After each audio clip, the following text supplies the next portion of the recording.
Salut les héroïnes! Alors aujourd'hui on parle lanceur d'alerte et lanceuse d'alerte. Qu'est-ce que c'est d'abord un lanceur d'alerte? Eh bien c'est toute personne, groupe ou institution qui, ayant connaissance d'un danger, risque ou scandale, adresse un signal d'alarme en espérant enclencher un processus de régulation, une controverse ou une mobilisation collective. Et cette notion est apparue d'abord en français dans les travaux sociologiques de Château-Renaud et Torny en 1999 dans un ouvrage intitulé « Les sombres précurseurs ». J'ai commencé à m'intéresser aux lanceurs d'alerte, notamment avec Julian Assange, qui est un des plus grands lanceurs d'alerte australiens et fondateur de Wikileaks, mais il y a aussi beaucoup de femmes lanceuses d'alerte. Par exemple, je peux citer Maureen Kearney, qui était porte-voix des salariés d'Areva et qui a dénoncé un transfert de technologie de la France à la Chine et s'est retrouvée au milieu de rivalités entre EDF et Areva. On pense aussi à Irène Frachon, au cœur du scandale sur le médicament le Mediator, qui était pneumologue. Il y a aussi par exemple aux États-Unis Frances Haugen, qui a dénoncé les pratiques de Facebook, privilégiant plus leur profit que la sécurité des utilisateurs. On pense aussi à Stéphanie Gibaud qui a dénoncé des fraudes fiscales chez UBS. Et je reçois aussi régulièrement dans mon cabinet des femmes HPI qui sont aussi des lanceuses d'alerte à leur échelle à elles. Je ne dis pas que tous les HPI sont des lanceurs d'alerte, mais beaucoup le sont. C'est comme si ce truc-là leur collait à la peau. Et par exemple, c'est Rebecca qui dénonce dans son école en tant qu'enseignante une contamination aux produits toxiques type amiante et finalement elle obtient gain de cause alors que tout le monde essayait de mettre l'affaire sous le tapis. Je pense aussi à Martine, une de mes clientes qui dénonce des pratiques un petit peu douteuses dans son comité de direction mais qui finalement se fait recevoir par une procédure disciplinaire. Et on va voir dans cette vidéo en fait pourquoi ces antigones héroïques des temps modernes sont des lanceuses d'alerte, quelles sont les conséquences à prendre en compte lorsqu'on fait ce genre de choses. Et puis finalement, on peut se demander aussi, est-ce que c'est un acte de courage ou est-ce que c'est simplement dû à leur fonctionnement atypique?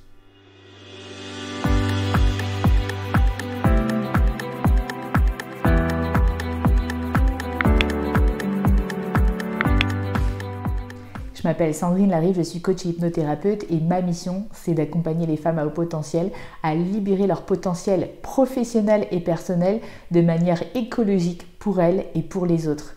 Et notamment, ça se fait à travers de séances d'hypno-coaching où on va chercher en profondeur comment trouver un équilibre de vie soutenable pour toi en titillant un petit peu tes limites. Alors tout d'abord, c'est important pour moi de préciser que le lanceur d'alerte n'est pas un délateur ou un traître. Il est animé de bonnes intentions, il agit pour le bien commun, pour l'intérêt général. Souvent, c'est une action bénévole, désintéressée, souvent aussi contre l'avis de sa hiérarchie. Et en fait, son idée, c'est d'informer les instances officielles, associations de médias, voire journalisme d'enquête. Et important aussi de rappeler que plus les enjeux sont gros, plus les acteurs sont gros, plus les dangers encourus le sont aussi. Si on se rappelle de l'histoire de Maureen Kearney, elle a été carrément violée et scarifiée suite à sa dénonciation. Alors, il n'y a pas eu de suite vraiment officielle de l'affaire malheureusement, mais c'est ce qui s'est passé et elle a été complètement traumatisée. Donc que ce soit licenciement, atteinte à la santé financière de la personne, menace sur la famille, faire ce genre d'alerte, ce n'est pas sans conséquence. Et il y a une loi qui s'appelle la loi Wasserman qui est entrée en vigueur au 1er septembre qui vraiment est une mise à jour de la loi Sapin de 2016 pour protéger les lanceurs d'alerte. Et si on en revient à la question de l'intention, eh bien celle des personnes HPI qui dénoncent des agissements, elle est toujours la meilleure. Le problème, c'est que tout le monde s'en fout et en plus, on les traite d'arrogants. Et ça renvoie à ma vidéo sur le syndrome de Cassandre, je te remets le lien juste ici si tu veux la regarder, dont les prédictions étaient toujours justes mais condamnées par Apollon à ne pas être entendues ni écoutées. Donc ce fut terrible.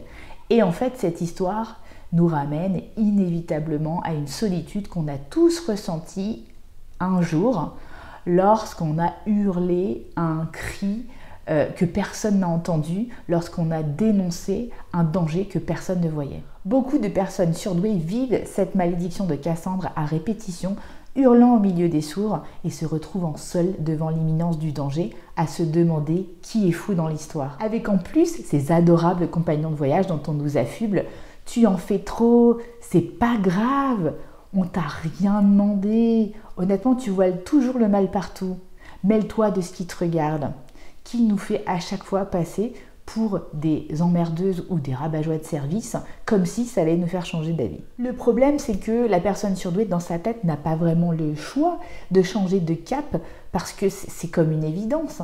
C'est pourquoi aussi, lorsque souvent on leur demande, les lanceuses d'alerte ne se reconnaissent pas forcément dans la notion de courage, ou refusent les honneurs qu'on leur donne a posteriori, parce que c'est un appel irrésistible.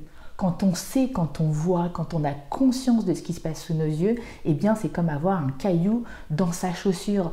On ne peut plus marcher avec, ça fait trop mal.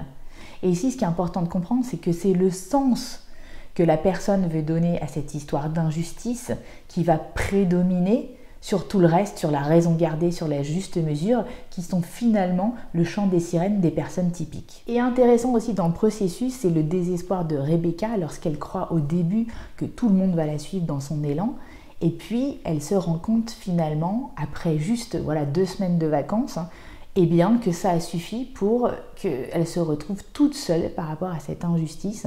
La peur de perdre le travail de ses collègues l'a emporté sur le sentiment d'injustice qui, lui, ne désemplit pas chez Rebecca. Comme un élastique finalement sur lequel elle aura trop tiré, elle pensait embarquer les autres avec elle et finalement elle se retrouve seule, pleine de déception et de désillusion, jusqu'à ce qu'elle reprenne encore une fois de l'élan et que finalement elle arrive à obtenir gain de cause.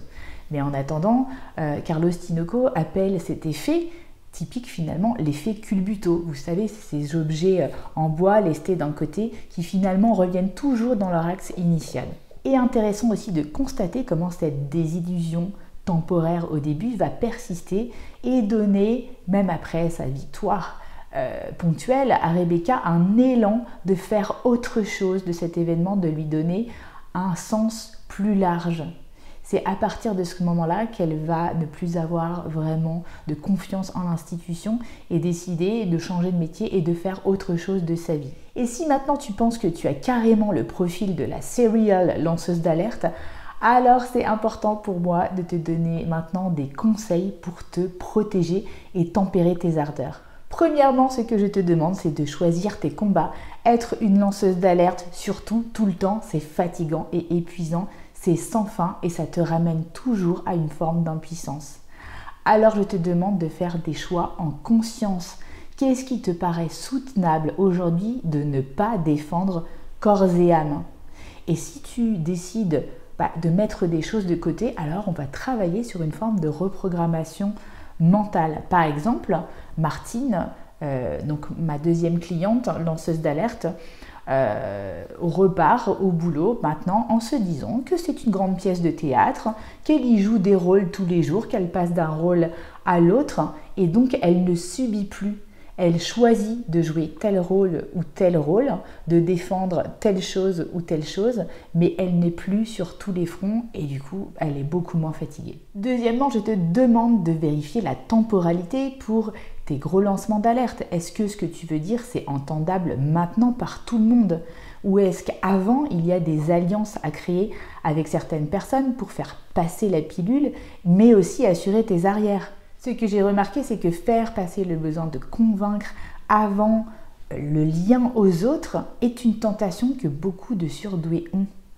Mais en fait, ce qu'on te demande, c'est de prendre le pouvoir avec les autres, pas sur les autres. C'est ça toute la différence. Et par exemple, lors d'une prise de poste, c'est beaucoup plus important d'observer pendant quelques temps ce que font tes interlocuteurs, les process, etc., plutôt que de tout de suite mettre les pieds dans le plat sur ce qui ne va pas et que tu vois évidemment, parce que du coup, tu risques de te mettre tout le monde à dos et pendant très longtemps. Et là, eh bien, le résultat, ce n'est pas le plus important aux grandes dames des surdoués. C'est la reliance avec les autres, le lien avec les autres, le rapport avec les autres qui prédomine sur le résultat. Et ça s'apprend. Dernièrement, ce que je voudrais que tu regardes bien, c'est le bénéfice-risque de tes lancements d'alerte. Parce que comme tu le sais, ça peut avoir des impacts importants, tu peux perdre ton travail, ça peut avoir des conséquences sur ta famille, donc important de remettre tout ça en perspective. Et si aujourd'hui tu veux continuer à travailler plus en profondeur avec moi, je te conseille le coaching Mission de vie à haut potentiel. C'est un coaching où on va aller voir en profondeur ton équilibre de vie pro-perso et aussi t'aider à choisir tes combats, là où mettre ton énergie et là où lâcher du lest. Si tu es intéressé, tout ça c'est sous la vidéo. Si tu as aimé cette vidéo, laisse-moi un pouce. N'hésite pas à partager avec des personnes qui se retrouveraient dans ce profil de lanceur d'alerte ou de lanceuse d'alerte. Et je vous dis à bientôt. Bye bye les héroïnes.